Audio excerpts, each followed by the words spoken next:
मस्जिदों के अंदर, आज कुरान जो उनके मदरसों के अंदर, आज कुरान जो उनकी मस्जिदों के अंदर, बताइए क्या मेरे मुस्तफ़ा के ज़माने में कागज़ का वजूद था क्या? नहीं था।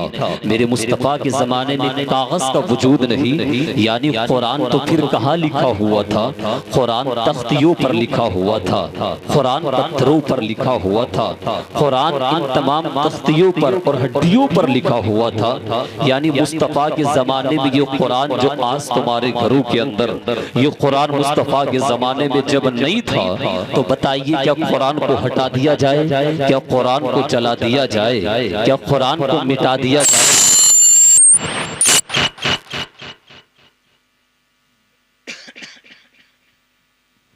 रहने दीजिए ऐसे, जरा बोलिए या रसूल अल्लाह। तो मैं अर्ज ये कर रहा था, देखिए अब ये जो कहते हैं मुस्तफ़ा के ज़माने में ये नहीं होता था, हालांकि कुरान से साबित अभी मैं आपको बताऊंगा, लेकिन आप ज़रा सुने, ज़रा देखिएगा। ये कहते मुस्तफ़ा के ज़माने में नहीं था, तो बताइए कुरान जो कागज़ में ये भी नहीं था, तो इसका मतलब क्या कुरान को हम हटा दें? अब कुरान के बाद नंबर आता है बुखारी शरीफ का, जो हदीस की सबसे बड़ी किताब कुरान के बाद उसको कहते हैं बुखारी शरीफ। बताइए बुखारी शरीफ क्या मेरे मुस्तफ़ा के ज़माने में जैसे आज लिखी हुई है, इस तरीके से क्या कागज़ में बुखारी शरीफ लिखी हुई थी क्या? तो फिर ये कहेंगे न बुखारी मुस्तफ़ा के ज़माने में कागज़ पर लिखी हुई थी, न मुस्लिम शरीफ मुस्तफ़ा के ज़माने में कागज़ पर लिखी हुई थी, न तिरमिज़ी शरीफ मुस्तफ़ा के ज़माने में कागज़ पर लिखी हुई थी, न इब्ने माजा, न अबू दाऊद, न नसई, यानी सिहाए सित्ता हदीस की ये 6 की 6 किताबें। इनके अलावा हदीस की कितनी किताबें हैं? जब मेरे मुस्तफ़ा के ज़माने में कागज़ का वजूद नहीं था, तो मुस्तफ़ा के ज़माने में इस तरीके से न बुखारी लिखी हुई थी, न मुस्लिम शरीफ लिखी हुई थी, न तिरमिज़ी शरीफ लिखी हुई थी, न इब्ने माजा लिखी हुई थी, न अबू दाऊद, न नसई, कोई नहीं। लेकिन बताओ तो क्या हदीस की तमाम किताबों को हटा दिया जाए? हदीस की तमाम किताबों को क्या जला दिया जाए? अब आप आगे आइएगा, आज हमारी मस्जिदों के अंदर, आज उनकी मस्जिदों के अंदर जो आज एसियां लगी हुई है, आज आराम से एसी में सो रहा है, एसी में लेट रहा है, एसी में नमाज पढ़ रहा है। बताइए क्या मुस्तफ़ा के जमाने में क्या एसी का वजूद था क्या? मुस्तफ़ा क्या एसी में सोते थे? क्या मुस्तफ़ा एसी में नमाज पढ़ते थे? क्या मुस्तफ़ा एसियों में क्या घूमते थे? नहीं, मेरे मुस्तफ़ा के जमाने में एसी का वजूद नहीं था, लेकिन आज वो एसी में नमाज पढ़ रहा है, एसी में सो रहा है, एसी में घूम रहा है। अब जाहिर सी बात है, जब मुस्तफ़ा के जमाने में एसी का वजूद नहीं था, तो तुमने मस्जिदों में एसियां क्यों लगाई? तुमने अपने घरों के अंदर एसियां क्यों लगाई? आप कारों के अंदर एसियों में क्यों घूमते हो? आज जब तुम्हारे घर के अंदर बेटा पैदा हो, आज जब आप अपने बेटे की शादी करते हो, तो बताइए क्या मेरे मुस्तफ़ा के जमाने में बेटे की शादी पर क्या इस तरीके से सजावट होती थी? क्या इस तरीके से मेहमान आते थे? क्या इस तरीके से ये तमाम काम काज जो आज आप अपनी निगाहों से देखते हैं, कि ये तमाम काम होते के थे क्या? यानी इस तरीके से एक मिसाल नहीं, 2 मिसालें नहीं, 3 मिसालें नहीं, सैकड़ों मिसालें आपको मिलेंगी। तो ये कहते हैं कि 12वीं मुस्तफ़ा के जमाने में नहीं होती थी, 11वीं मुस्तफ़ा के जमाने में नहीं होती थी, 10वां मुस्तफ़ा के जमाने में नहीं होता था, 20वां मुस्तफ़ा के जमाने में नहीं होता था, 40वां मुस्तफ़ा के जमाने में नहीं होता था। इस तरीके से बैठ करके कोई नहीं करता था। मैंने कहा बेवकूफ जरा बता, हम 11वीं मना तो रहे हैं, लेकिन 11वीं में क्या कर रहे हैं? अल्लाह का जिक्र कर रहे हैं, रसूलुल्लाह का जिक्र कर रहे हैं, मुस्तफ़ा की हदीसे पाक कोई पढ़ रहा है, कोई नाते मुस्तफ़ा पढ़ रहा है, कोई कुरान की तिलावत कर रहा है, कोई कुरान का तर्जुमा आपको बयान कर रहा है। मुझे बताइएगा क्या मुस्तफ़ा के जमाने में अल्लाह का जिक्र क्या नहीं होता था? क्या मुस्तफ़ा का जिक्र नहीं होता था? क्या कुरान की तिलावत नहीं होती थी? होती थी। तो 11वीं में क्या होता है? कुरान की तिलावत होती है, नबी पर कलमे तैयबा पढ़ा जाता है, दुरूद पाक की तिलावत होती है। जब छठी शरीफ आती है तो क्या होता है? कुरान की तिलावत होती है, कलमे तैयबा आप पढ़ते हो। कोई अपनी जुबान से सुभान अल्लाह कहता है, कोई माशाअल्लाह कहता है, कोई मुस्तफ़ा की नात पढ़ता है। मुझे बता कहां कुरान ने मना किया हो अल्लाह का जिक्र ना किया जाए, मुस्तफ़ा का जिक्र ना किया जाए, कलमे तर्जुमा ना पढ़ा जाए, मुस्तफा की जात पर दुरूद पाक ना पढ़ा जाए, बताओ कहीं कुरान में मिलेगा क्या? कहीं हदीस में मिलेगा? कहीं सहाबी का कौल आपको मिलेगा? क्या किसी ताबी का कौल आपको मिलेगा? नहीं मिलेगा। अब जाहिरी सी बात है, आप चाहे 12वीं करो, चाहे आप 11वीं करो, चाहे आप छठी शरीफ करते हो, आप मुस्तफा का जुलूस निकालते हो, मुस्तफा का मिलाद करते हो, ये तमाम काम करते हो, आप पहले देखो को कुरान से, कुरान ने इस काम को मना तो नहीं किया, हदीस ने मना तो नहीं किया। अब जाहिर सी बात है, ना कुरान मना करता है, ना मुस्तफा की हदीस मना करती है, ना मुस्तफा के अक़वाल से मना है, ना मुस्तफा के अफ़आल से मना है, ना ताबी के किसी कौल से मना। कसम खुदा की, जब कुरान ने मना नहीं किया, मुस्तफा की हदीस ने मना नहीं किया, किसी सहाबी ने मना नहीं किया, तो अब वो काम जो ना कुरान के खिलाफ हो, ना हदीस के खिलाफ हो, ना सहाबी के खिलाफ हो, ना ताबी के खिलाफ हो, ऐसे काम को करना कल भी जायज था। आज से तकरीबन 1450 साल पहले मुस्तफा ने किया, सहाबा ने किया, ताबीन ने किया, अल्लाह के वलियों ने किया। कसम खुदा की, पता ये चला अल्लाह का जिक्र करना, मुस्तफा का जिक्र करना, कुरान की तिलावत करना, मुस्तफा पर दुरूद पाक पढ़ना, कलमा तैयबा पढ़ना, ये कल भी जायज था, आज भी जायज है। ऐसे तमाम कामों से कल भी अल्लाह राजी होता था, आज भी अल्लाह राजी होता। नाराए तकबीर, नाराए रिसालत, मसला के आला हजरत उलमाए अहले सुन्नत हजरत अल्लामा मौलाना मुफ्ती गुलाम नबी फरीद साहब क़िबला, नाराए तकबीर, नाराए रिसालत। माशाअल्लाह, आप वाक़या तो सुनते रहते हैं, आप करामती तो सुनते रहते हैं, और ये तमाम बातें आप सुनते ही रहते हैं, लेकिन मैं आपको कुछ दलाइल पेश करूं। अब जाहिर सी बात है, ये नोड़ी क्या कहा कि मुस्तफ़ा का जिक्र क्या होता है? हम जो 11वीं कर रहे हैं, अल्लाह का जिक्र ही तो कर रहे हैं ना, मुस्तफ़ा का जिक्र ही तो कर रहे हैं, तो इसमें क्या गलत चीज हो गई? इसमें हमने क्या शिर्क कर दिया? इसमें हमने क्या गलत कर दिया? हम जो उनका जिक्र उनको पुकार रहे हैं, तो उनको हम खुदा तो नहीं ही समझते। जब खुदा समझते नहीं तो शिर्क कहाँ से हो जाएगा? जाहिर सी बात है, जब आप उनको मज़ारों पर जाओगे, उनको खुदा समझोगे, तब तो गलत होगा, तब तो वो इंसान काफिर होगा। ये तो हम भी कहते हैं, लेकिन कोई भी मोमिन जाता है तो किसी के दिल में ये नहीं होता कि ये खुदा है, मैं इनसे मांगू, मैं इसको इबादत करूं। बोलो, किसी के दिल में होता है क्या? नहीं होता है। सब उनको अल्लाह का बंदा समझ कर के मांगते हैं। लेकिन आइए, मुस्तफ़ा का जिक्र ये कहते, कहाँ से तुमने देखा? क्या अल्लाह के रसूल ने किया? अल्लाह के रसूल का जिक्र हुआ, मुस्तफ़ा का जिक्र सहाबा ने किया। अब आइए जरा कुरान से देखिएगा, अल्लाह कुरान में बयान करता है, वलक़द अख़ज़ल्लाहु मीसाक़न नबिय्यीना लमा आतीतुकुम मिन किताबिन व हिकमा सुम्मा जाअकुम रसूलुम मुसद्दिक़ुन लिमा माअकुम लतुमिनुन्न बिही व लतंसुरुन्ना इला आखिरिल आया। यानी अभी देखिए, मुस्तफ़ा का जिक्र ये कहते बरेलवियों का तरीका है, ये हमारा तरीका नहीं, बल्कि आइए 100 साल पीछे चले, 200 साल पीछे चले, 300 साल पीछे चले, 400 साल पीछे, बल्कि आइए जब दुनिया का वजूद नहीं हुआ, हम सबके बाप हजरत आदम अलैहिस्सलाम अभी दुनिया के अंदर तशरीफ नहीं लाए, तभी अल्लाह ज़वजल ने तमाम अंबिया किराम की रूहों को जमा किया।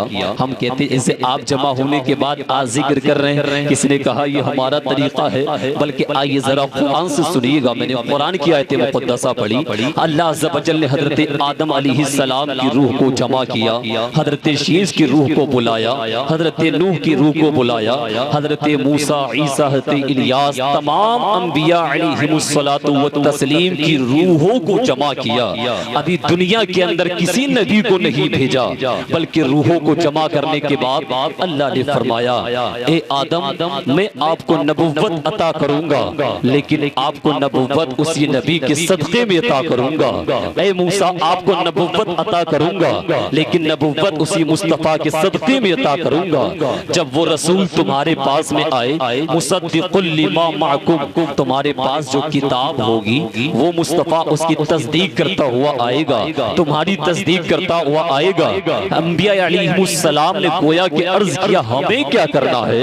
अल्लाह ने फरमाया लतुमिनुन्न बिही व लतंसुरुन्ना, जब वो मुस्तफ़ा आ जाए तो उस मुस्तफ़ा पर आप सबको ईमान भी लाना है, उनकी मदद भी करना है।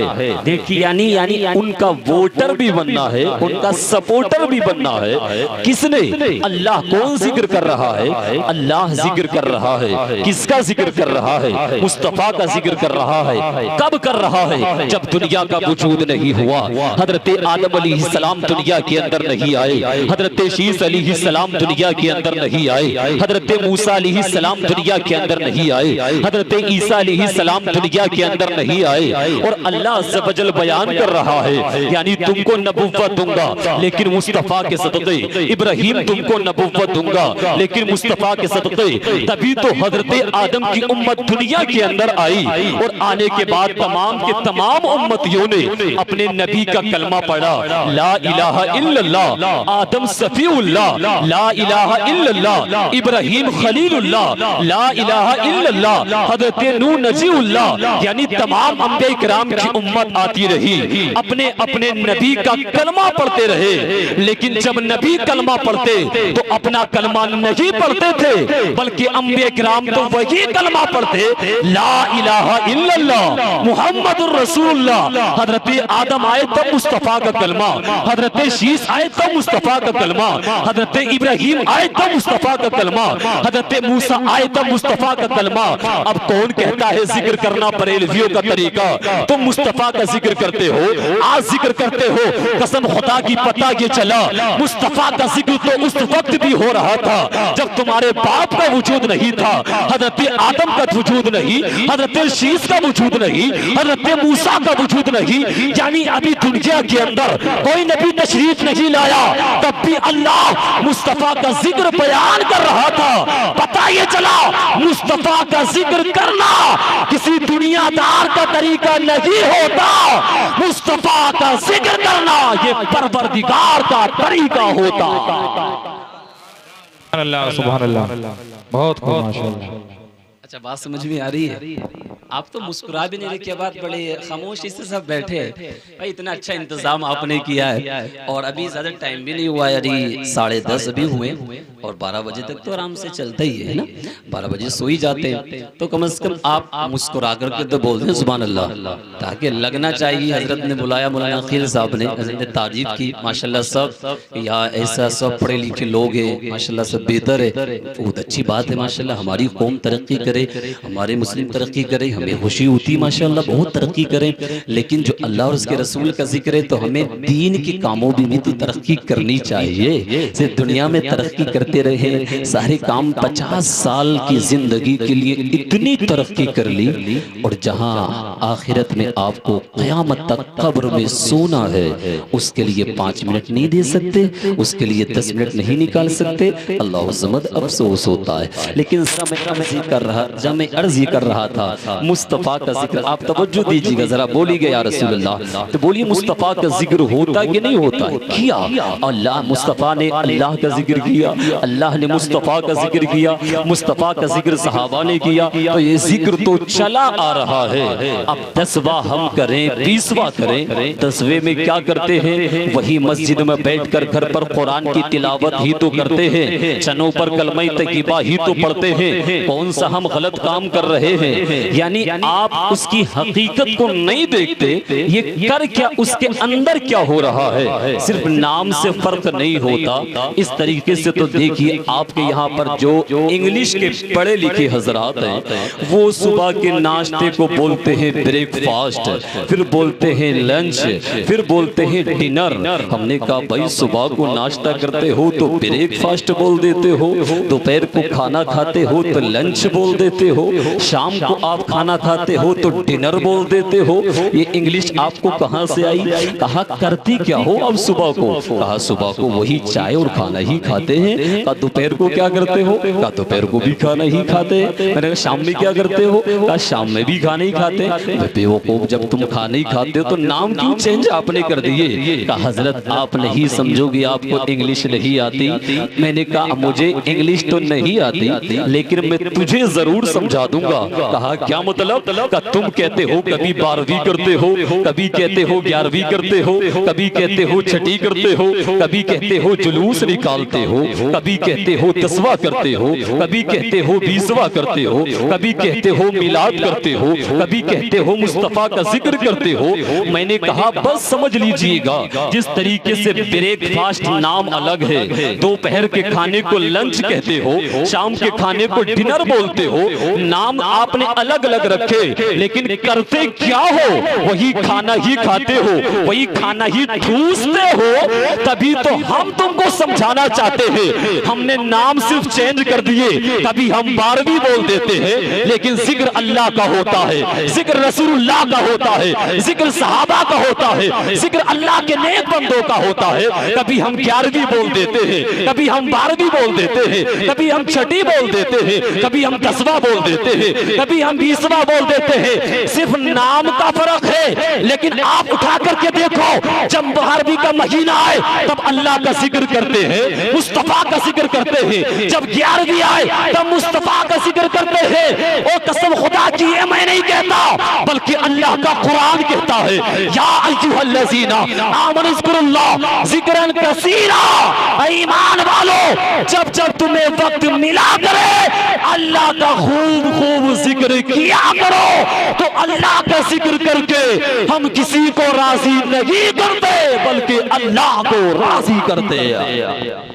नारे तकबीर, नारे रिसालत, मसला के आला हजरत उलमाए अहले सुन्नत, नारे तकबीर, नारे रिसालत। अल्लाह समझ, अगर बात समझ में आ रही तो जरा बोल दे या रसूल अल्लाह। तो मैंने वो एक मिसाल आपको अलग से आपके माइंड के एतबार से दे दी, वरना मैं हदीस की तरफ जल्दी से चलता हूँ। आइएगा जरा देखिएगा, ये देखिए आज ये कहते मुस्तफा का मिलाद। मिलाद का मतलब क्या होता है? मिलाद का मतलब होता है पैदाइश का जिक्र करना। मिलाद का मतलब यही तो होता है कि मुस्तफा की पैदाइश का जिक्र किया जाए, उनकी सीरत का जिक्र किया जाए। ये कहते हैं ये तुमने निकाला मिलाद। हमने कहा हमने नहीं निकाला, बल्कि देखिएगा कुरान में अल्लाह ने हजरत आदम अलैहिस्सलाम की पैदाइश का तज़किरा किया कि नहीं किया? बताइए, हजरत मरियम, हजरत ईसा अलैहिस्सलाम की पैदाइश का तज़किरा किया कि नहीं किया? हजरत मूसा की विलादत का तज़किरा किया कि नहीं किया? तो अब हम पर फतवा मत लगाओ, अगर फतवा लगाना है तो अल्लाह पर लगाओ, इसलिए कि मुस्तफा की विलादत का तज़किरा हम करते हैं। तो अल्लाह ने तो कई अंबिया किराम, 25 अंबिया किराम, तकरीबन 26 नबी को लगा करके अंबिया किराम का जिक्र किया। तो नबियों का जिक्र ये हम नहीं करते, ये तो हमने कुरान से सीखा है, मुस्तफा के फरमान से सीखा है, हदीस मुस्तफा से हमने सीखा। बल्कि अब आइएगा जरा मैं आपको आगे लेकर के चलता हूँ कि जो हम जिक्र कर रहे हैं मुस्तफा ने भी किया। अब मुस्तफा के बाद क्या सहाबा ने किया कि नहीं किया? जी हाँ, सहाबा ने भी किया है। एक मर्तबा मस्जिद नबवी में बैठने के बाद चंद सहाबा किराम मस्जिद नबवी में बैठकर अल्लाह और उसके रसूल का जिक्र कर रहे हैं। अब मुस्तफा अपने हुजरे से निकले और निकलने के बाद जब देखा सहाबा को बैठ करके मस्जिद नबवी में अल्लाह का जिक्र कर रहे हैं, तब मुस्तफा ने मालूम किया, सहाबा माँ अजलसकुम, आप यहाँ पर किस लिए बैठे हो? आपको किस चीज ने यहाँ पर बिठाया? अब सहाबा ने कहा जलसना नदउल्लाह व नहमदुहु अला मा हदाना लिदीनिही व मन्ना अलैना बिका या रसूलुल्लाह सल्लल्लाहु अलैहि वसल्लम। सहाबा किराम का जवाब सुनिएगा। सहाबा किराम अर्ज करते हैं, या रसूल अल्लाह, अभी अल्लाह अज़्ज़ व जल ने जो हमें दीन इस्लाम की हिदायत अता फरमाई, आपको भेज करके हम पर एहसान फरमाया। या रसूल अल्लाह, हम बस इसी बात पर अल्लाह का जिक्र कर रहे हैं। सुभान अल्लाह, अल्लाह की तारीफ तारीफ और तौसीफ बयान कर रहे हैं, अल्लाह की हम्द बयान कर रहे हैं। कौन बयान कर रहा है? यानी सहाबाई कराम ये अकीदा हमें देना चाह रहे हैं। अब जो लोग ये कहते हैं मुस्तफ़ा का जिक्र करते हो अपने वक्त को बर्बाद करते हो, मुस्तफ़ा का तस्करा करते हो अपने टाइम को ज़ाय करते हो, इतनी देर और कुछ काम कर लिया करो।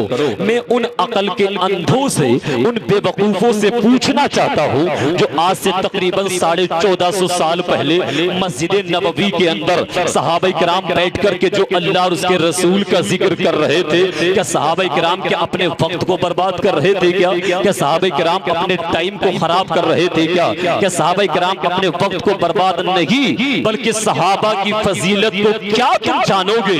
सहाबाई किराम की फजीलत तो ये है कि अगर अल्लाह तुझे 1000 साल उम्र अता फरमाए, रात दिन तू इबादत कर, 24 घंटे इबादत कर, यानी 1000 साल तक इबादत करता चला जा। आका फरमाते हैं उहद पहाड़ के बराबर सोना अगर अल्लाह तुझे अता फरमाए, फिर भी तू खैरात कर दे, फिर भी तू सदका कर दे, लेकिन सहाबाई किराम की 1 मिनट की इबादत के मुकाबले में नहीं हो सकता। यानी तेरी 1000 साल की इबादत एक तरफ और सहाबाई किराम की 1 मिनट की इबादत एक तरफ, 1000 साल की इबादत हल्की पड़ जाएगी, सहाबा की 1 मिनट की इबादत भारी पड़ जाएगी। ये सहाबा की फजीलत। लेकिन वही सहाबा जिनकी इतनी बड़ी फजीलत आई, मस्जिद नबवी में बैठने के बाद वो लोग क्या कर रहे थे? अल्लाह का जिक्र कर रहे हैं, मुस्तफ़ा की तारीफ और तौसीफ बयान कर रहे हैं। अब बताइए क्या सहाबाई किराम मस्जिद नबवी में बैठ करके क्या नमाज पढ़ रहे थे? क्या सहाबाई किराम क्या रुकू में थे? क्या सहाबाई किराम क्या सजदे में थे? सहाबाई किराम क्या जंगे बदर में थे? सहाबाई किराम क्या जंगे यरमूक में थे? सहाबाई किराम क्या जंगे तबूक में थे? सहाबाई किराम क्या जंगे उहद में थे? सहाबाई किराम क्या जंगे मोता में थे? सहाबाई किराम क्या जंगे बदर में थे? नहीं, मस्जिद नबवी में बैठने के बाद सहाबाई किराम न रुकू में है, न सुजूद में है, न कायदे में है, न क़ियाम में है, न जंगे बदर कर रहे हैं, न जंगे हुनैन कर रहे हैं, न जंगे तबूक कर रहे हैं, न जंगे यरमूक कर रहे हैं, बल्कि सहाबाई किराम ने आज से तकरीबन 1450 साल पहले हमें अकीदा दिया, तुम्हें अकीदा दिया। और लोगों कान खोल करके सुनो, जब जंग की बारी आती है तो जंगे बदर में जाना भी जरूरी होता है, जंगे यरमूक में भी जाते हैं, जंगे तबूक में भी जाते हैं, जंगे हुनैन में भी जाते हैं, जंगे उहद में भी जाते हैं। लेकिन सहाबाई किराम बयान करते हैं जब इस्लाम को बचाने की बारी आती है तमाम जंगों में जाते हैं, और जब नमाज का वक्त आता है तो फजर की नमाज भी अदा करते हैं, रुकू भी अदा करते हैं, सजदे भी अदा करते हैं, क़ियाम भी करते हैं, क़िरात भी पढ़ते हैं, कायदा भी करते हैं। लेकिन सहाबा का अकीदा बता रहा है जब इस्लाम को बचाने की बारी आए तब जंगे बदर में जाया जाए, जंगे यरमूक में जाया जाए। लेकिन सहाबा ने बताया लेकिन अगर अपने ईमान को अगर बचाना है तो जहां नमाजों को पढ़ना होगा, कुरान की तिलावत को करना होगा, मुस्तफा को राजी करना होगा, अल्लाह को राजी करना होगा, वहीं पर कुछ वक्त निकालने के बाद अपने ईमान को बचाने के लिए सहाबाई किराम की तरह मस्जिद नबवी में बैठने की तरह अल्लाह और उसके रसूल का जिक्र भी करना होगा। अब जो जिक्र करता है वो बिदअत नहीं करता, बल्कि सहाबा के तरीके पर अमल करता है, सहाबा को राजी करता है, अल्लाह के रसूल को राजी करता है, अल्लाह को राजी करता है। सुभान अल्लाह, सुभान अल्लाह, सुभान अल्लाह। जरा आप देखिएगा, बोलो ये है कि नहीं? यानी ये हम तो नया थोड़ी नहीं कर रहे, बल्कि तो सहाबा किराम ने किया। कुरान और हदीस मुबारका के अंदर अब आगे अल्लाह के नबी ने फरमाया, सहाबा जो आप यहाँ पर बैठ करके अल्लाह और उसके रसूल का जिक्र कर रहे हो कि इस बात पर आप कसम खा लोगे, क्या कसम ले लोगे? तो अब इस पर एतराज करते हैं लोग कि जब नबी को मालूम था तो कसम क्यों ली गई? जब नबी को इसका मतलब मालूम नहीं था, क्योंकि मालूम होता तो कसम नहीं लेते। कभी कभी ऐसा होता है, कोई बात मालूम होती है लेकिन फिर भी ताकीद के लिए उस बात को मालूम कर लिया जाता है। कभी अपने बाप बेटे से ऐसी बात मालूम करता, बाप को मालूम है बेटा कहाँ से आ रहा है, लेकिन फिर भी बाप कहता बेटा वहां से आ रहे हो क्या? तो इसका मतलब ये नहीं कि बाप को मालूम नहीं, इसका मतलब ये नहीं कि उनको मालूम नहीं, मालूम है, वरना मुस्तफ़ा की शान का आलम तो ये है। अगर कोई मुस्तफ़ा के इल्म पर अगर आज बकवास करता है, अगर सोशल मीडिया पर कोई बकवास करता है कि मुस्तफ़ा को इल्म नहीं, मुस्तफ़ा को मालूम नहीं, बेवकूफ, तुझे पता चलना चाहिए पहले कुरान आया या इल्म नहव आया, इल्म सर्फ आया। कहता है कुरान ये गलत लिखा हुआ है, पागल को मालूम तो नहीं, अल्लाह का कुरान कहता है अर्रहमानु अल्लमल कुरान खलक़ल इंसान अल्लमहुल बयान। बल्कि रहमान की जात वो है कि जिसने मुस्तफ़ा को तमाम कुरान सिखा दिया। और हमारा अकीदा ये है कि कुरान के अंदर अल्लाह ने हर चीज का जिक्र किया, तिबयानन लिकुल्लि शै, हर चीज का जिक्र वाज़ेह तरीके से कुरान के अंदर है। और कुरान पूरा मुस्तफ़ा को सिखा दिया। इसका मतलब यह है कि तमाम बातों का इल्म अल्लाह ने मुस्तफ़ा को अता फरमा दिया। नबी फरमाते हदीस मुबारका के अंदर बिमा हुआ व बिमा हुआ काइन, जो कुछ हो चुका और जो कुछ होने वाला है तमाम चीजों का इल्म अल्लाह ने मुस्तफ़ा को अता फरमाया। हजरत आदम से लेने के बाद हजरत ईसा तक, उनके बाद क़यामत तक, सिर्फ क़यामत ही नहीं बल्कि बताओ क़यामत के बारे में किसने बताया? मुस्तफ़ा ने बताया। जन्नत के बारे में किसने बताया? मुस्तफ़ा ने बताया। जहन्नम की अलामतें किसने बयान की? मुस्तफ़ा ने बयान की। क़यामत की निशानियां किसने बयान की? मुस्तफ़ा ने बयान की। मुस्तफ़ा को तमाम चीजों का इल्म, बल्कि यहाँ तक मुस्तफ़ा बयान करते हैं कौन जन्नत में जाएगा, कौन जहन्नम में जाएगा, इन तमाम बातों का इल्म अल्लाह ने मुस्तफ़ा को अता फरमाया। इसलिए तो जंगे बदर के अंदर मेरे मुस्तफ़ा ने पहले ही निशान लगा दिया था, अबू जहल यहाँ पर मरेगा, उतबा यहाँ पर मरेगा, शेबा यहाँ पर मरेगा। और जब जंग हो रही थी अगर कोई काफिर दूर मरता भी था तो फरिश्ते पकड़ करके खींच लाते थे, वहां पर मत मर बल्कि यहाँ मरना है, क्योंकि मेरे मुस्तफ़ा ने निशान यहाँ पर लगा दिया है। कसम खुदा की, जिस मुस्तफ़ा के इल्म की शान का आलम ये हो कि हजरत आदम अलैहिस्सलाम को अल्लाह सब्हानहू ने 7 लाख ज़बानों का इल्म अता फरमाया। जब हजरत आदम के इल्म की शान का आलम ये है, मुस्तफ़ा के इल्म की शान का आलम क्या होगा?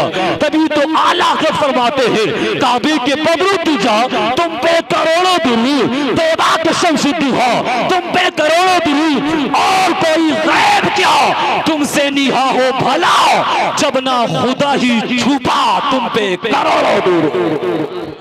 अल्लाह सुभान अल्लाह सुभान अल्लाह। बताइए मुस्तफ़ा को इल्म है कि नहीं है? जी हाँ है।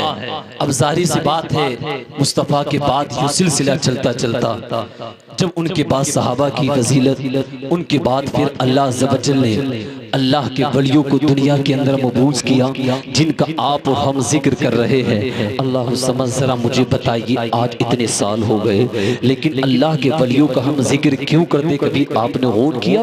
एक बाप, एक बेटा अगर उससे दादा का नाम मालूम किया जाए तो बेटे को, पोते को दादा का नाम मालूम नहीं, उसको बाप की और दादा की खबर का नाम निशान मालूम नहीं।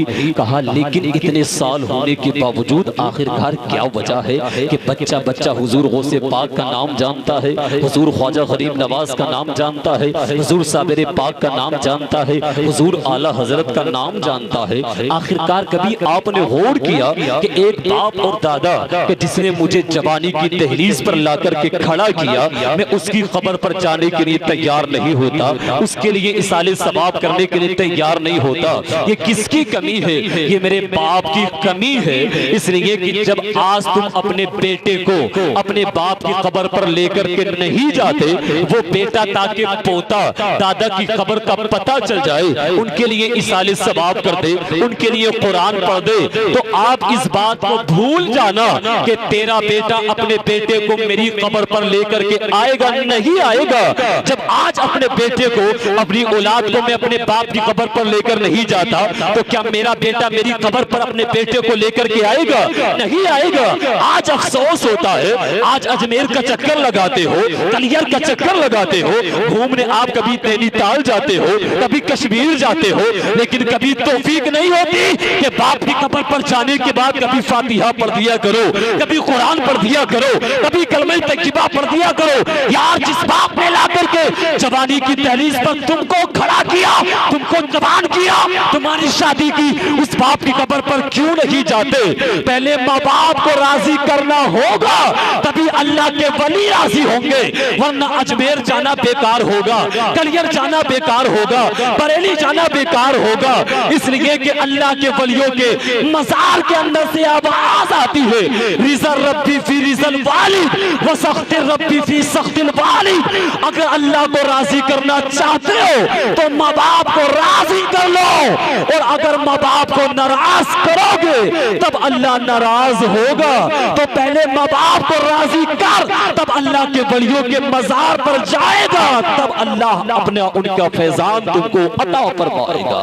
अल्लाहु समद, ये तभी मिलता है। लेकिन आखिरकार क्या वजह हुई? मैं अपने परदादा की खबर को भूल गया, अपनी दादी की खबर को भूल गया। लेकिन कसम खुदा की याद रखो, अल्लाह के वलियों को 800 साल हो गए, किसी को 700 साल हो गए, किसी को 600 साल हो गए, लेकिन आज बच्चा बच्चा जानता है। आज हर इलाके में 11वीं का तज़किरा, गौसे आजम का तज़किरा, हुजूर ख्वाजा गरीब नवाज का तज़किरा, हुजूर साबिर पाक का तज़किरा। आखिरकार क्या वजह है? तो ये अल्लाह के वली ऐसे ही नहीं बने कि नमाज पढ़ी और मस्जिद के बाहर इमाम की बुराई करने लगे। कुरान तो कहता है इन्ना सलाता तन्हा अनिल फहशाई वल मुनकर, बेशक नमाज बेहयाई और बुरी बातों से रोकती है। लेकिन 50 साल नमाज पढ़ते पढ़ते हो गए, 30 साल नमाज पढ़ते पढ़ते हो गए, लेकिन अभी मैं बेहयाई से नहीं रुका, अभी मैं बुराइयों से नहीं रुका, अभी मैं गीबत से नहीं रुका, अभी मैं चुगली से नहीं रुका। मुझे बता, क्या नमाज गलत है? क्या कुरान गलत है?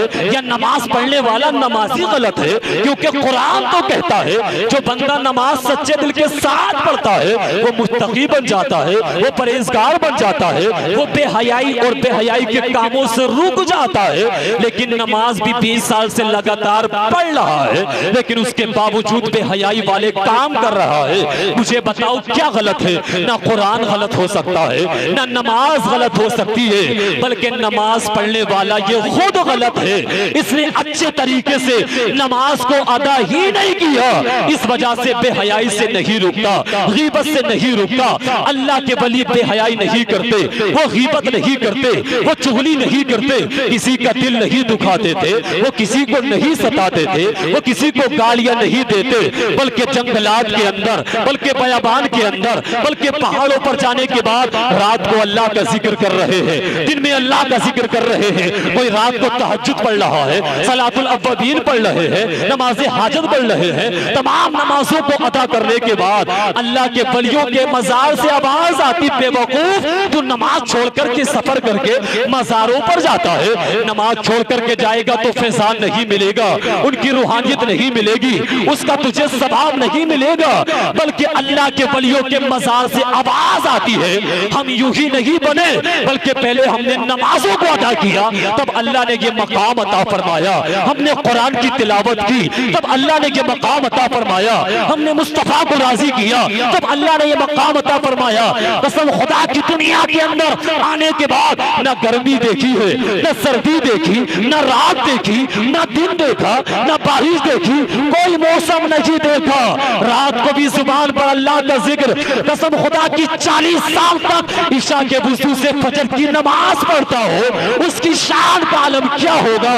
तभी अल्लाह ने दुनिया के अंदर उसे वो इनाम अता फरमाया, वो मकाम अता फरमाया, वो शान अता फरमाई कि अगरचे बयाबान के अंदर रहे, अगरचे जंगलात के अंदर रहे, अगरचे कहीं पत्थरों पर रहे, अगरचे पहाड़ों पर रहे, लेकिन कोई कहीं भी रहने के बाद जब अल्लाह का जिक्र करता है, अल्लाह को राजी करता है, मुस्तफा को राजी करता है, तो अल्लाह उसके नाम को मिटने नहीं देता, बल्कि उसके नाम को उठाता है जंगलों से, पूरी दुनिया के अंदर उसकी मोहब्बत लोगों के दिलों के अंदर डाल देता है। अगरचे कोई पहाड़ों पर रहे, लेकिन अल्लाह फरमाता, मेरे बंदे दुनिया में जाने के बाद तूने अल्लाह के नाम को बुलंद किया, अल्लाह के जिक्र को बुलंद किया। जब तूने मेरे नाम को बुलंद किया, अब कयामत तक जब तक अल्लाह का जिक्र होगा, जब तक रसूलुल्लाह का जिक्र होगा, तब तक हजरत अबू बकर सिद्दीक का जिक्र होगा, हजरत उमर फारूक आजम का जिक्र होगा, हजरत उस्मान गनी का जिक्र होगा, हजरत मौला अली का जिक्र होगा, हुजूर गौसे पाक का जिक्र जिक्र होगा, हुजूर ख्वाजा गरीब नवाज का जिक्र होगा, हुजूर साबरे पाक का जिक्र होगा, हुजूर आला हजरत का जिक्र होगा। पता ये चला जो अल्लाह का जिक्र करता है अल्लाह सबजल 1450 साल के बाद और कयामत तक उसके नाम को मिटने नहीं देता, बल्कि अल्लाह उसके नाम को दुनिया के अंदर बुलंद फरमा देता। इतनी आराम से सुभान अल्लाह बोलेंगे, जरा बोल देना या रसूल अल्लाह। तो ये अल्लाह के वली, अल्लाह के वली, इनकी ये शान है। अल्लाह समद कितनी बड़ी फजीलत। आज बंदा कहता है कि हजरत मैं दुआएं मांगता हूँ कबूल नहीं होती, आज मैं तमन्नाएं करता हूँ कबूल नहीं होती, आज मैं आरज़ुएं करता हूँ कबूल नहीं होती। आखिरकार ये अल्लाह के वली अगर अपनी जुबान से अगर जो भी कह देते थे अल्लाह इनकी बात को रद्द नहीं फरमाता, कबूल कर लेता है। लेकिन आखिरकार हम भी तो इंसान हैं, वो भी तो इंसान है। लेकिन मुझे बताओ तो सही, यानी बंदा जो चाहेगा, याद रखो बंदे के चाहने से कुछ नहीं होता। बंदा लाख चाहता रहे ऐसा हो जाए, बंदा चाहता रहे ये हो जाए, नहीं होगा। यानी वही होता है जो अल्लाह चाहता है। अब अल्लाह फरमाता है बंदे अगर तू चाहता है कि अल्लाह तेरी चाहतों को पूरा कर दे, तेरी दुआओं को कबूल कर ले, तेरी आरज़ू को कबूल कर ले, तेरी तमन्नाओं को कबूल कर ले, तब हातिफ़े गैबी से आवाज आती है कि मेरे खास बंदों की तरह तुझे इबादत करनी होगी, तुझे रियाजत करनी होगी। तू आ तो सही मेरी बारगाह में, आने के बाद जरा तू सजदा कदों का सच्चे दिल के साथ तू इबादत तो कर, तू रियाजत तो कर, तू अल्लाह का जिक्र करके तो देख। अल्लाह तेरी जुबान में वो तासीर पैदा फरमा देगा कि अगर हुजूर गौसे पाक की तरह अगर अपनी जुबान से किसी मुर्दे को कह दे जिंदा, तो अल्लाह तेरी जुबान की बरकत से उस मुर्दे को जिंदा फरमा देगा। अगर कोई चोरी करने के लिए आए, अगर उसको कोई सामान न मिले तो खाली हाथ नहीं जाने देगा, बल्कि पकड़ने के बाद हुजूर गौसे पाक की तरह कहेगा तू चोरी करने आया था, इधर हाथ डाला लेकिन तुझे कुरान के अलावा कुछ नहीं मिला, मुसल्ला मिला, तस्वीर मिली, तुझे कुरान मिलता कुछ नहीं मिलेगा, लेकिन तुझे खाली हाथ नहीं जाने दूंगा। हुजूर गौसे पाक ने अपनी निगाहें विलायत चोर पर डाली है और अपने वक्त का उसको वली और कुतुब बना दिया। तभी तो कहते हैं निगाहे वली में वो तासीर देखी, बदलती हजारों की तकदीर देखी। ये अल्लाह के वलियों का अल्लाह समद बेशुमार करामत है। लेकिन एक ने एतराज कर दिया, हजरत आप जो करामतें जिक्र करते हैं क्या करामत का जिक्र क्या कुरान में भी आया कि नहीं आया? क्या कुरान से कोई दलील दीजिएगा, कुरान से कोई सबूत दीजिएगा। जरा आप बोले या रसूल अल्लाह, मैं आपको अर्ज करता हूँ जरा तवज्जो से सुनिएगा। जी हाँ, अल्लाह के वलियों का जिक्र कुरान के अंदर आया और करामत का जिक्र कुरान के अंदर आया और अल्लाह इनको शान और ये पावर अता फरमाता है। जी हाँ, ये कुरान के अंदर है। आइएगा जरा आप देखिए, आप पढ़िएगा हज़रत सुलेमान अलैहिस्सलाम का वाक़िया और बिल्कीस का वाक़िया जो है सूरे नमल के अंदर। आप जरा उस वाक़िए को पढ़िएगा।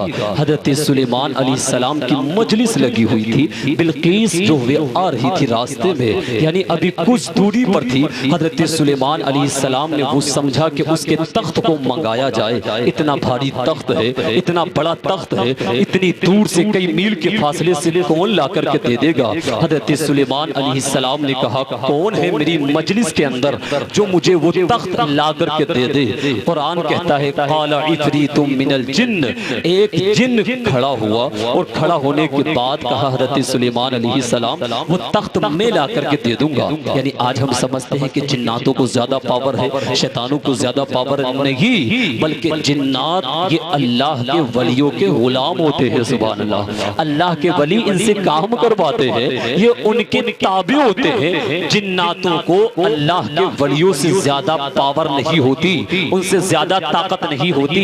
अब हज़रत सुलेमान अलैहिस्सलाम ने उस जिन से कहा जरा बताओ तो सही कितनी देर में आप तख्त ला करके दे दोगे। तब उस जिन्न ने कहा क़ब्ला अन तक़ूम मिन मक़ामिक, आपके यहाँ से खड़े होने से पहले पहले, आपकी मजलिस खत्म होने से पहले ला करके दे दूंगा। हज़रत सुलेमान अलैहिस्सलाम ने कहा कहा बैठ जा, इससे पहले मुझे चाहिए। तब कुरान कहता है क़ाल लज़ी इंदहु इल्मुम मिनल किताब, जिसके पास किताब का इल्म था, जिसके पास इसमें आज़म का इल्म था, वो इंसान खड़ा हुआ और खड़े होने के बाद उसने कहा मैं ला करके दूंगा।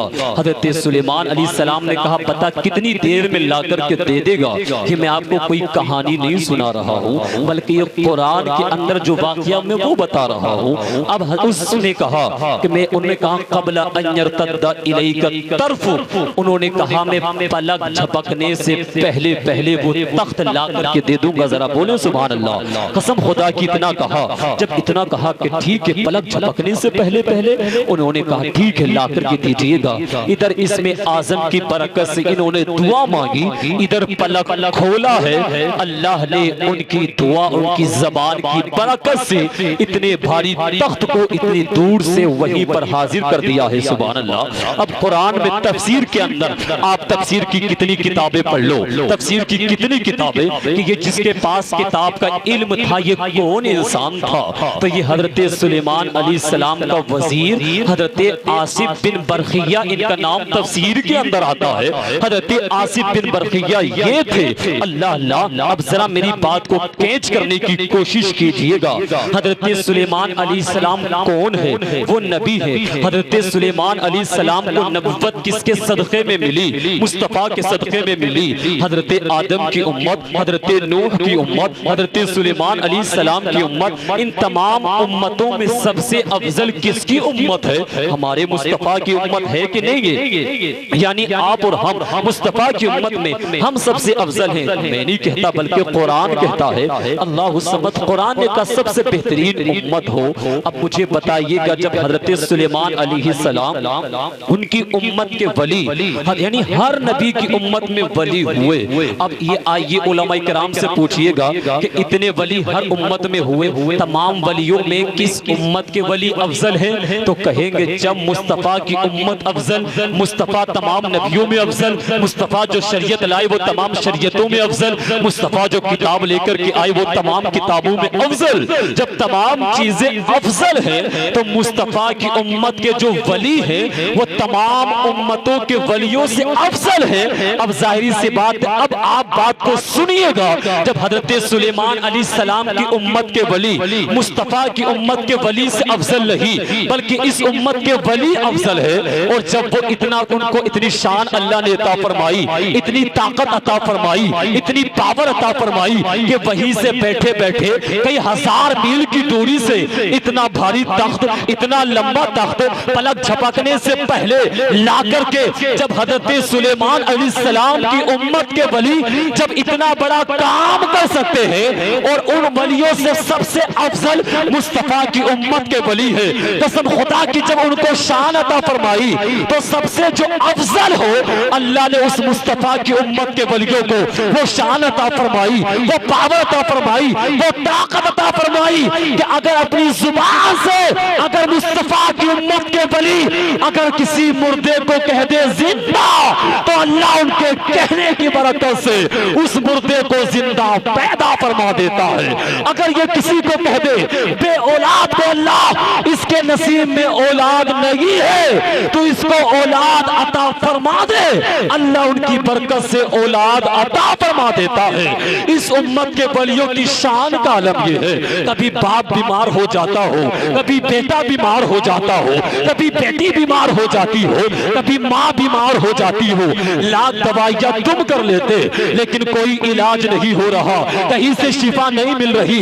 कसम खुदा की सच्चे दिल के साथ, अकीदे के साथ अल्लाह के वलियों के मज़ारों पर चले जाओ और जाने के बाद रब की बारगाह में दुआ करो, मौला मैं तो गुनाहगार हूँ, मैं तो सियाकार हूँ, मैं तो बदकार हूँ, मौला मेरे आमाल को मत दे, मेरी नमाजों को मत दे, मेरे रोजों को मत दे, मौला मैं तेरे वली की बारगाह में आकर के इनके सदके से दुआ करता हूँ। तब अल्लाह फरमाता फरिश्तों इस बंदे के आमाल को नहीं देखा जाएगा, इसकी नमाजों को नहीं देखा जाएगा, इसके रोजों को नहीं देखा जाएगा। जब मेरे वली की बारगाह में आने के बाद जब इसने दुआ कर ली है तो हाथ नीचे बाद में आएंगे, मैंने वली की बरकत से इसकी दुआ को कबूल फरमा लिया।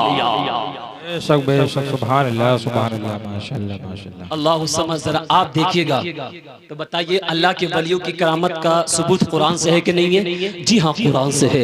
हजरत सुलेमान अलैहिस्सलाम का वो दूसरा वाक़या जो चूटी वाला आपने सुना, सूरह नमल पूरी कुरान के अंदर, और नमल का माना ही चूटी आता है। चूटी के नाम से पूरा तस्करा कर दिया अल्लाह अल्लाह। जरा आप देखें, उस चूटी ने कहा या अय्युहन नमल उदखुलू मसाकिनकुम ला यहतिमन्नकुम सुलेमान व जुनूदु, यानी उस चूटी ने कहा कि हजरत सुलेमान अलैहिस्सलाम का लश्कर आने वाला है, ए चूटियों अपने अपने बिलों में घुस जाओ। अब बताइए जरा आप मेरे सवाल का जवाब दीजिएगा, हजरत सुलेमान अलैहिस्सलाम का लश्कर अभी आया नहीं, कई मील के फासले पर है, लेकिन एक जरा सी चूटी को कैसे पता चल गया कि लश्कर आने वाला है? चूटी को किसने बता दिया कि हजरत सुलेमान का लश्कर आने वाला है? उसको कैसे पता चल गया? तो फिर आप कहोगे ये चूटी को जो बताया और चूटी को जो इल्म आया ये अल्लाह के बताने से आया। अल्लाह ने उसको बताया तभी तो आया कि नहीं आया? ये तो कुरान है ना। कुरान ने कहा चूटी जब 3 मील की दूरी से, अल्लाह एक चूटी जरा सी मखलूक है, जब उसको इल्म अता फरमाता है, उसको ये शान अता फरमाता है, उसको ये पावर अता फरमाता है कि वो 3 मील की दूरी से सुन लेती है, उसको पता चल जाता है कि हजरत सुलेमान का लश्कर आने वाला है। तो अब ये अकल के अंधे एक चूटी के लिए तो इल्म मानते हैं कि अल्लाह ने चूटी को इल्म दिया, और अगर इनसे ये कहो कि अल्लाह ने मुस्तफा को इल्म दिया तो नहीं मानते, अल्लाह ने वलियों को इल्म दिया तो नहीं मानते। बताओ गलत है कि नहीं? जब अल्लाह की शान ये है, अल्लाह की पावर ये है, अल्लाह की ताकत ये है कि अल्लाह एक जरा सी मखलूक जब चूटी को इतनी शान, इतनी पावर, इतनी ताकत, ये हिम्मत अता फरमा देता है कि कई मील की दूरी से जब एक चूटी सुन लेती है, उसको पता चल जाता है। तो बेवकूफ ये भी तो मुमकिनात में से है कि अल्लाह अपने वलियों को ये शान अता फरमा दे, ये ताकत अता फरमा दे, ये पावर अता फरमा दे। तभी तो मेरा ईमान कहता है तुम यहाँ पर जिक्र करते हो, लेकिन गौसे आजम तुम्हारे जिक्र को सुनते हैं, हुजूर ख्वाजा गरीब नवाज सुनते हैं, हुजूर साबिर पाक सुनते हैं, हुजूर आला हज़रत सुनते हैं। और कसम खुदा की जब ये सुनते हैं, हदीस तो कहती है यसमाउ क़ुरआन निहालिहिम, हदीस के अल्फाज हैं, जब आप मुर्दे को दफन करने के बाद वापस होते हो तो मुर्दा तुम्हारे जूतों की खड़खड़ाहट की आवाज को सुन लेता है। मुझे बताओ, जब फरिश्ते आते हैं सवाल करने के लिए तो फरिश्ते मुर्दे से सवाल करते हैं या जिंदे से सवाल करते हैं? फरिश्ते तो जिंदा करने के बाद ही तो सवाल करते हैं। जब एक आम मोमिन मर जाए हमारे घर से, किसी का इंतकाल हो जाए तुम्हारे घर से, हदीस कहती है वो सुनता है। जब आप कब्रों पर जाते हो तो आता है कि कब्रों पर दाहिनी तरफ से ना जाया जाए, बल्कि जब आप कब्र पर हाजिरी दो तो आप कदम की तरफ से हाजिरी दो, क्योंकि उनको जब आप दाहिनी तरफ से कब्र पर जाओगे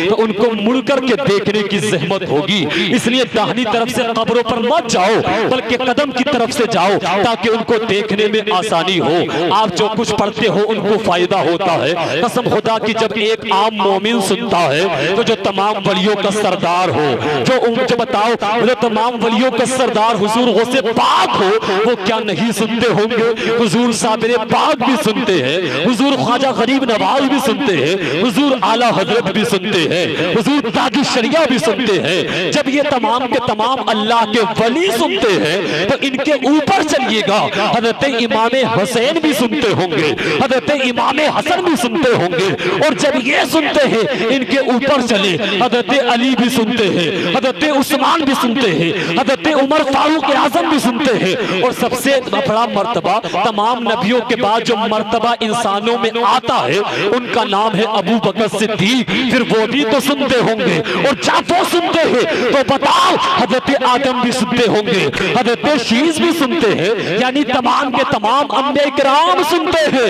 और कसम खुदा की जब तमाम के तमाम अंबिया किराम सुनते हैं तो फिर जो सैयदुल अंबिया हो, फिर जो इमामुल अंबिया हो, फिर जो यासीन और ताहा हो, जो मुज़म्मिल और मुत्तसिर हो, जो मुज्तबा और मुस्तफा हो, जो बशीर और नजीर हो, जो सैयदुल अंबिया इमामुल अंबिया हो, वो लोग वो मुस्तफा सुनते कि नहीं सुनते? जरूर सुनते होंगे। जब इस हदीस पाक पर नजर, बरेली के इमाम, सुन्नियत की पहचान, आला हजरत इमाम अहमद रजा खान की नजर पड़ी। आला हजरत ने कलम उठाया, उठाने के बाद में लिखा मुस्तफा जाने रहमत पे लाखों सलाम, शमे बज़्म हिदायत पे लाखों सलाम, दूर और नजदीक पे सुनने वाले वो काने लाले करामत पे लाखों सलाम। नारे तकबीर, नारे रिसालत, मसला के आला हजरत उलमाए अहले सुन्नत मुफ्ती गुलाम नबी फरीद साहब क़िबला, नारे तकबीर, नारे रिसालत। अल्लाह समझ पता ये चला कि हाँ अल्लाह के वली भी सुनते हैं, सहाबा भी सुनते हैं, और अल्लाह के वलियों का करामत, अल्लाह के वलियों की करामत, ये ताकत, ये पावर हम अपनी तरफ से बयान सुन्नी आलिम नहीं करते, बल्कि हम वही बयान करते हैं जो कुरान में है। ये तो हम भी कहते हैं कि मज़ारों पर औरतों का जाना जायज नहीं, औरतें ना जाए मज़ार पर, मसलकी आला हजरत तो यही है। लेकिन अगर कोई औरत मज़ार पर जाए तो उसकी वईद आती है, जब वो घर से निकलती है औरत तो अल्लाह की लानत उस औरत पर होती है, फरिश्तों की लानत उस औरत पर होती है। कहती है मैं चादर मैंने बोल दी है, मैं वहां जाना चाहती हूँ। ऐसी तमन्नाएं मत मांगो कि चादर बोल दी, ये कर दिया, मुझे वहां जाना है, मुझे गोला चढ़ाना है, मुझे एक तमाम खुराफात है, ये मत बोल। बल्कि अगर तुझे बोलना है तो ये बोल हज़रत फातिमा ज़हरा की तरह कि अगर मेरा ये काम हो गया तो मैं 3 दिन के अल्लाह के लिए रोजे रखूंगी। ये बोल अगर मेरा काम हो गया तब मैं इतनी रकातें, इतने 1000 रकातें नमाजें पढ़ूंगी। लेकिन चादर के नाम पर मज़ार पर मत जा, कहो अपने गोला चढ़ाने के नाम पर मज़ार पर मत जा, अपने लड़के को लेकर के मज़ार पर मत जा, इसलिए कि अल्लाह ने तेरे बाहर जाने पर अपनी लानत बयान की है, फरिश्तों की लानत होती है। कसम खुदा की मेरी माओ बहनों, अगर हम शरीयत को नहीं समझेंगे, अगर आज हमारे घरों के अंदर से अगर शरीयत का जनाजा तुम निकालोगे तो मुझे बताओ शरीयत पर कौन अमल करेगा, कुरान पर कौन अमल करेगा, मुस्तफा की शरीयत को कौन मानेगा। इसलिए अल्लाह ने तेरे लिए बयान किया कि जब अजान हो जा अपनी 4 दीवारी के अंदर वुजू बना, और वुजू बनाने के बाद यहीं पर अपने दुपट्टे को उठाने के बाद अल्लाह की बारगाह में दुआ कर दे। जो तेरी दुआ मज़ार पर जाने से कबूल नहीं होती, वो अल्लाह तेरे नमाज पढ़ने की बरकत से तेरी दुआ को तेरे घर के अंदर कबूल करवा लेता है। ये इसलिए औरतों को मज़ार पर जाने का हक नहीं, बल्कि मर्दों के लिए आता है वो जाए। लेकिन जाने का तरीका ये नहीं कि अपने माथे को टेके, अपनी पेशानी को टेके, नहीं, बल्कि ये तरीका किताबों के अंदर आया। जब आप मज़ार पर जाएं तो आप 4 हाथ दूर खड़े हो जाएं और वहीं से आप सलाम जो भी करना वहीं से कर ले, अपने माथे को ना टेके, वहां पर चुम्मा चाटी ना करें, बल्कि 4 हाथ खड़े हो जाएं। ये मजहब इस्लाम और ये सुन्नी उलमा बताते हैं। अब अगर कोई जाहिल अगर जाकर के माथा टेके, अगर कोई सजदा करे, तो इसका मतलब ये नहीं कि आप सबके सब गलत हो जाएंगे, नहीं, बल्कि जो गलत कर रहा है वही तो गलत होगा, दीन गलत नहीं होगा, मजहब गलत नहीं होगा। यानी अगर कोई एक गलत काम करे, जैसे आज तुम्हारी शादियों में आज हमारी लड़कियां आज बेपर्दा निकलती है, गलत है, रंडिया नाच रही है, गलत है, हिजड़े नाच रहे हराम है। आज मज़ारों पर जाकर के देखो कव्वालियां हो रही है, लोग मानने तैयार नहीं, ढोल बजा रहे हैं, मज़ामीर बजा रहे हैं, ये सब गलत है। लेकिन इसकी वजह से जो हकीकत है, शादी करना गलत नहीं होगा। अगर कोई मज़ार पर माथा टेकता है, सजदा करता है, तो उसका टेकना सजदा करना गलत होगा, लेकिन मज़ार पर जाना गलत नहीं होगा। इसलिए याद रखो, बताइए आज हमारे कुरान को कोई जला दे तब हम चीखते हैं कुरान को जला दिया, अगर कोई कुरान पर पांव रख दे तब हम चीखते हैं कुरान पर पांव रख दिया, अगर आज कोई कुरान पर अगर कोई पेशाब कर दे तब मुसलमान चीखते हैं कि कुरान पर पेशाब कर दिया। लेकिन मेरी कौम के नौजवानों, मेरे बुजुर्गों, जरा बताओ तो सही, जिस घर के अंदर कुरान रखा है उसी घर के अंदर तुम्हारी शादियों पर, तुम्हारे बेटे की पैदाइशों पर, अगर जिस घर के अंदर कुरान है उसी घर के अंदर रंडियां नाच रही है, ये कुरान की ये बेअदबी और तौहीन नहीं तो क्या है। जिस घर के अंदर कुरान रखा है उसी घर के अंदर लेटने के बाद मेरी कौम का नौजवान उसी ताक के पास में, जिस ताक के पास में कुरान रखा है, वही फिल्में फिल्में देख रहा है, वही ड्रामे देख रहा है, वही अपने वक्त को बर्बाद कर रहा है, वही अपनी जवानी को बर्बाद कर रहा है, वही लड़कियों से बात कर रहा है, वही अपनी बहन की जिंदगी को बर्बाद कर रहा है। मुझे बता तो सही, जिस घर के अंदर कुरान रखा है वहीं पर तू खुराफात कर रहा है, कुरान के खिलाफ कर रहा है। ये कुरान की बेअदबी और तौहीन नहीं तो क्या है? जिस घर के अंदर कुरान रखा है उस घर के अंदर माँ बाप को गालियां दे रहा है, ये कुरान की बेअदबी नहीं और तौहीन नहीं तो क्या है? याद रखो, आज हमारे ऊपर मुसीबत, आज हमारे ऊपर जुल्म, आज हमारे ऊपर ये तमाम की तमाम आफतें यूं ही नहीं आ रही है। आज तुम देखते हो हजरत ऐसा हो गया, हजरत ऐसा हो गया, अरे बेवकूफ मरना है, 10 साल के बाद भी मरना है, लेकिन बेनमाजी होकर के मरना अलग बात है, नमाजी होकर के मरना अलग बात है, शराबी होकर के मरना अलग बात है, शराब से बच करके मरना अलग बात है, कुरान की मुखालफत करके मरना अलग बात है, और कुरान पर अमल करके मरना अलग बात है। कुरान पर अमल करके मर जा, अल्लाह मरने के बाद तुझे जन्नत अता फरमाएगा। कुरान की खुला मुखालफत करके मरेगा, अल्लाह मरने के बाद तेरी कब्र को जहन्नम के कड़ों में से एक कड़ा बना देगा और जहन्नम के अंदर तुझ पर अजाब को मुसल्लत कर देगा। इसलिए याद रख, तौबा कर, अल्लाह से डर, अल्लाह का खौफ अपने दिल के अंदर रख। जब तेरे दिल के अंदर खौफ होगा तो फिर तू कहता ये खुराफात चल रही है, हजरत मैं क्या करूं आज? लेकिन मुझे बता, आज रोते तो हो लेकिन हम कर भी क्या रहे हैं? मुसलमान एक दूसरे से हसद कर रहा है, एक दूसरे से गीबत कर रहा है, इमामों की बुराई कर रहा है, आलिमों की कदर नहीं कर रहा है, मस्जिद का कोई अदब और एहतराम नहीं है। मस्जिदों में लोग ऐसे बोलते हैं जैसे अपने घरों के अंदर बोल रहे हैं। ये कयामत की निशानियों में से एक निशानी है कि कयामत के वक्त जब लोग मस्जिदों को चौपाल बना दें, मस्जिदों में लोग चिल्लाएं, आका फरमाते हैं कयामत का इंतजार करना, ये कयामत आ जाएगी जब नौजवान माँ बाप से नाफरमान हो जाए, माँ बाप का कहना ना माने, दोस्तों से बातें करे, लड़कियों से बातें करते रहे। आका फरमाते हैं कयामत का इंतजार करना। अल्लाह अल्लाह, ये तमाम की तमाम निशानियां किसने बयान फरमाई? सरवरे दो जहां इमामुल अंबिया हमारे नबी ने बयान किया। किसके लिए बयान किया? हमारे लिए बयान किया। अब बताओ, हम अमल नहीं करेंगे, हम नमाज नहीं पढ़ेंगे तो बोलो क्या कोई गैर मुस्लिम नमाज पढ़ेगा? क्या गैर मुस्लिम कुरान पढ़ेगा? क्या गैर मुस्लिम कुरान की तिलावत करेगा?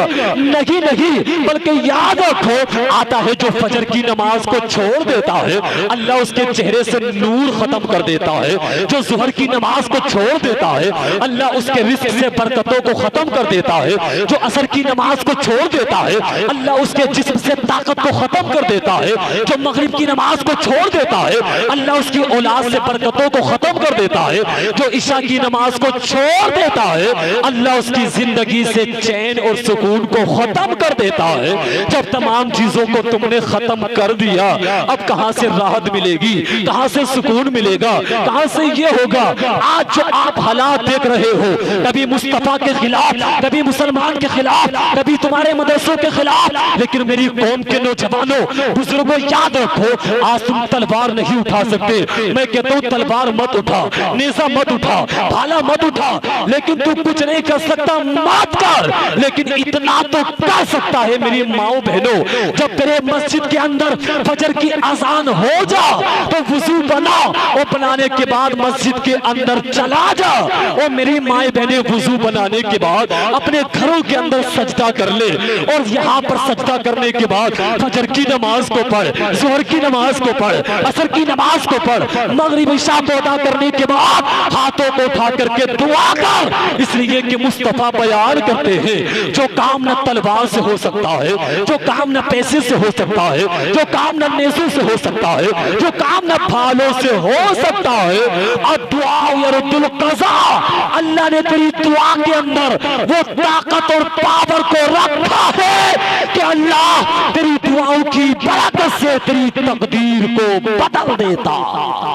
सुभान अल्लाह, सुभान अल्लाह, बहुत अल्लाह समझ, ये दुआओं की पावर, ये दुआओं की शान, लेकिन आज कितने पीछे हम हो गए, तमाम चीजों में आ गए। डॉक्टर हम बन रहे हैं, इंजीनियर हम बन रहे हैं, लेकिन 50 साल हो गए दीन का काम में एक नहीं कर सका। आज इतने साल हो गए मुस्तफ़ा की शरीयत के लिए ऐसा काम मैं नहीं कर पाया ताकि मेरे मरने के बाद दीन का काम चलता रहे, ताकि मेरे मरने के बाद मुझे सवाब मिलता रहे। आज हम अपने मदरसों का दौरा हम नहीं करते कि कहाँ पर मदरसों में जाकर के देखो कहाँ मौलवियत की पढ़ाई है, कहाँ फजीलत की पढ़ाई हो रही है। कभी जाकर कि आप उन मदरसों में कहो कि मदरसे आप ऐसे इतनी मेहनत से चला रहे हैं, अल्लाह ने मुझे 10,000 का मालिक बनाया तो कम से कम 1,000 में मदरसे में देता हूँ। क्या जरूरत है आप कभी जाया करो, सर्दियाँ आ रही मदरसों में जाओ और जाकर के आप कभी साल में एक मर्तबा मुहासबा किया करो।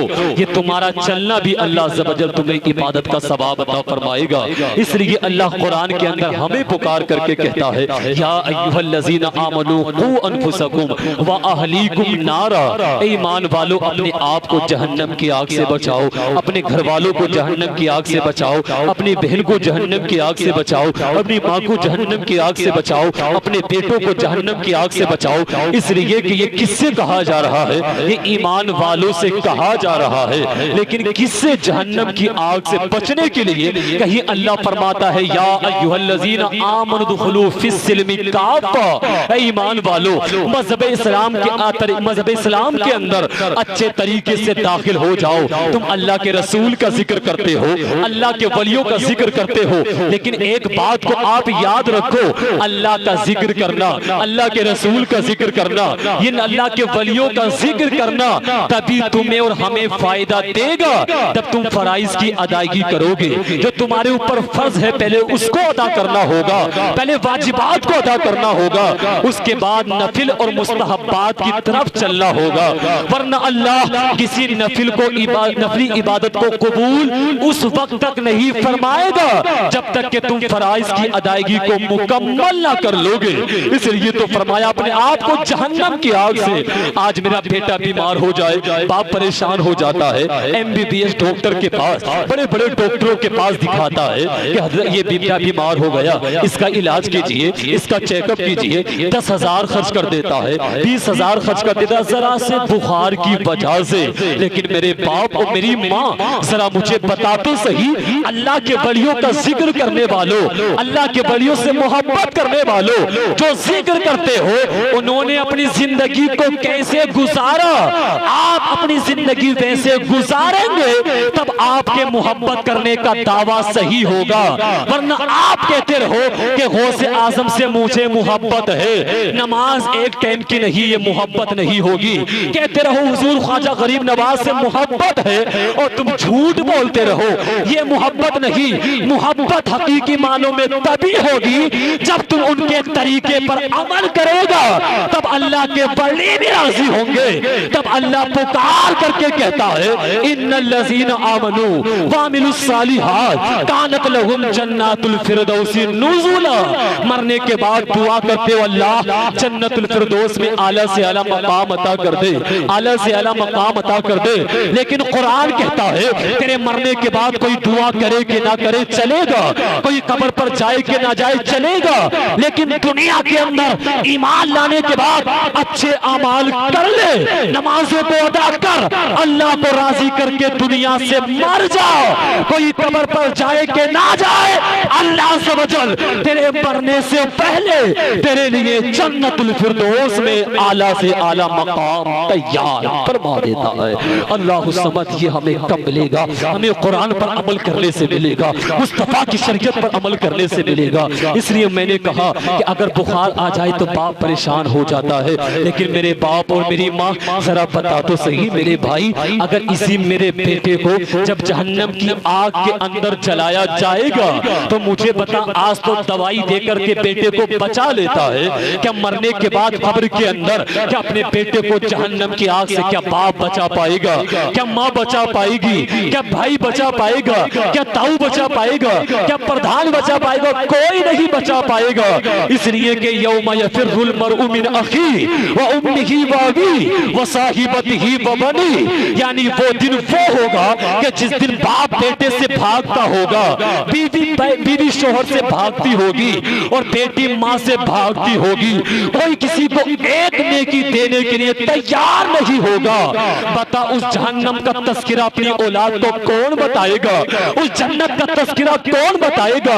आज जो मेरी औलाद 16-16 घंटे मोबाइल चलाती है, कभी बाप ने औलाद को बिठाने के बाद कहा होता बेटा मोबाइल को रख दे, जहां 16 घंटा मोबाइल चलाता है तो मोबाइल 16 घंटे मत चला, चल 14 घंटे ही चला ले, लेकिन 2 घंटे निकालने के बाद तो कुरान का तर्जुमा पढ़ ले, कुरान की तफसीर पढ़ ले, इमाम हुसैन की सीरत को पढ़ ले, इमाम हुसैन की जिंदगी को पढ़ ले। तब कसम खुदा की तुझे अपनी औलाद को बताने की हाजत नहीं होती। अगर मैंने अपने घर के अंदर 50,000 का मोबाइल तो दिया, 50 लाख का मकान तो दिया, 10 लाख की कार तो दी, अपने बेटे को पढ़ाने में 50 लाख खर्च तो कर दिया, लेकिन कभी बाप ने अपनी जिंदगी के अंदर 10 रुपए की किताब खरीद करके नहीं दी जिससे मेरा बेटा दीन सीख सके।